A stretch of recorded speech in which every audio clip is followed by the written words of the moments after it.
เฮโล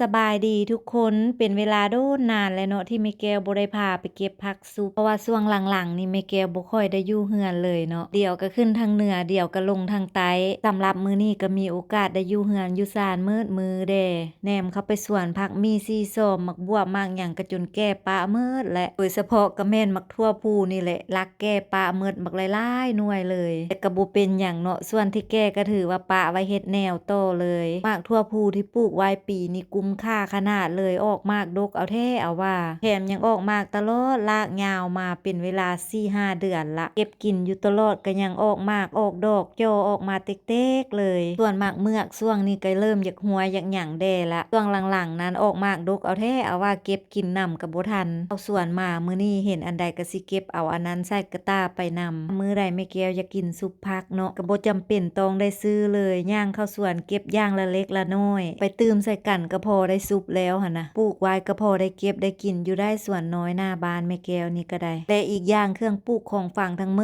ดเนาะก็เป็นผักที่เฮาปลูกเองเวลาที่เก็บไปอยู่ไปกินก็ถือว่าปลอดภัยไร้สาร 100% เลยที่สำคัญเนาะผักที่เฮาเก็บเฮาเด็ดไปสดๆใหม่ๆแบบนี้หั่นนะเวลานำเอาไปเฮ็ดหยังเอาไปใส่หยังก็ถือว่าแซ่บสุดๆเลยแหละเฉพาะก็แม่นพวกเครือมักอึยอดมักอึจังซี่หั่นนะแก้วจะปลูกไว้ประจำสวนอยู่ตลอดเลยเพราะว่ายอดมักอึนี่เป็นอีกผักชนิดหนึ่งเนาะที่ว่าแม่แก้วหั่นน่ะมักกินแต่อีกอย่างมันก็เป็นผักชนิดที่ใช้ได้อยู่หลายเมนูว่าจะนำไปใส่แกงหน่อไม้นำไปใส่อ้อหลามนำไปซุปหรือนำไปใส่อ้อใส่อ้อมแบบนี้ก็แซ่บคือกันเนาะมีไผมักกินคือกันกับแม่แก้วอยู่บ่ทุกคนยอดมักอึนี่นะส่วนอันนี้ก็จะเป็นหอมเทพหรือว่าหอมเป๋ตัวนี้ก็คือแม่แก้วบ่ได้นำมาปลูกเนาะมันจะเกิดขึ้นเองเวลาเฮ็ดซุปผักเนาะเก็บหอมตัวนี้ไปใส่นำมันจึงมีความหอมดีโดยเฉพาะก็แม่นดอกอ่อนของมันเนาะคันใดดอกอ่อนของมันหั่นน่ะไปใส่แห้งเพิ่มความหอมให้ซุปผักสุดๆเลยแหละได้หอมเป๋แล้วแนมไปทางข้างก็เห็นผักกาบปีก็สิมาเก็บเอาผักกาบปีไปใส่น้ำอีกแด่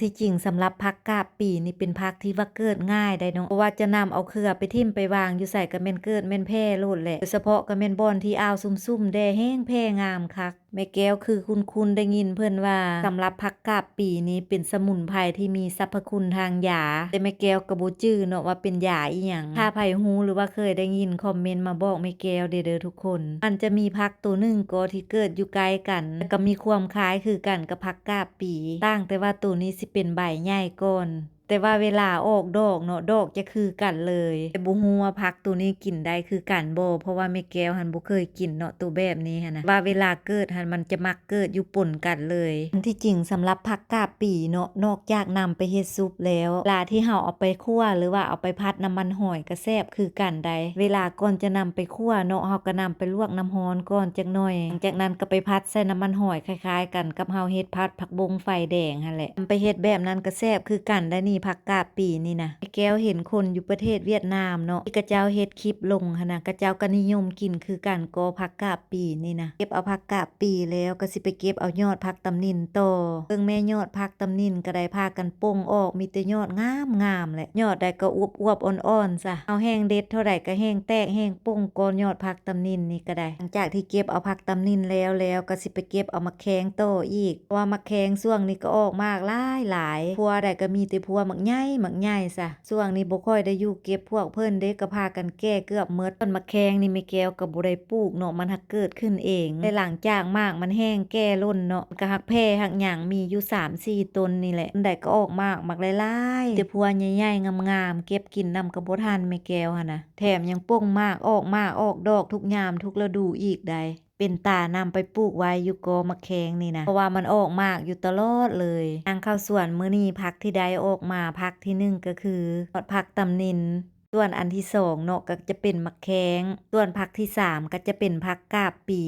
ส่วนผักที่4เนาะก็จะเป็นยอดมันต้นส่วนผักที่5ก็จะเป็นยอดมะอื้อส่วนผักที่6ก็จะเป็นยอดมะบวบส่วนอันที่7เนาะก็จะเป็นมะทั่วพูแล้วก็มะเมือกพร้อมกับหอมเทพหรือว่าหอมเปรย์ที่เก็บมาเพิ่มน้อยนึงก็มีอยู่8-9อย่างเนาะรวมทั้งหมดแหย่างเข้าสวนแป๊บเดียวกลับออกมาก็ได้ผักซุปออกมาเต็มกระตาเลยเด้แม่แก้วก็ได้ปลูกอย่างละเล็กละน้อยไว้ ายก็พอได้เก็บได้กินอยู่ก็ว่าแท้ก็ได้ถึงจะเป็นส่วนน้อยๆย่างเข้าไปเวลากลับออกมาก็ได้พักออกมา8อย่าง9อย่าง10อย่างแต่ละเทื่อหั้นนะคันเฮาบ่ค้านก็พอได้เก็บได้กินอยู่ก็เนาะสำหรับคลิปวิดีโอนี้ขอจบเพียงเท่านี้แล้วพบกันในคลิปใหม่ก่อนไปขออวยพรให้ทุกคนจงใช้ชีวิตในแต่ละวันอย่างมีความสุขไปก่อนเด้อทุกคน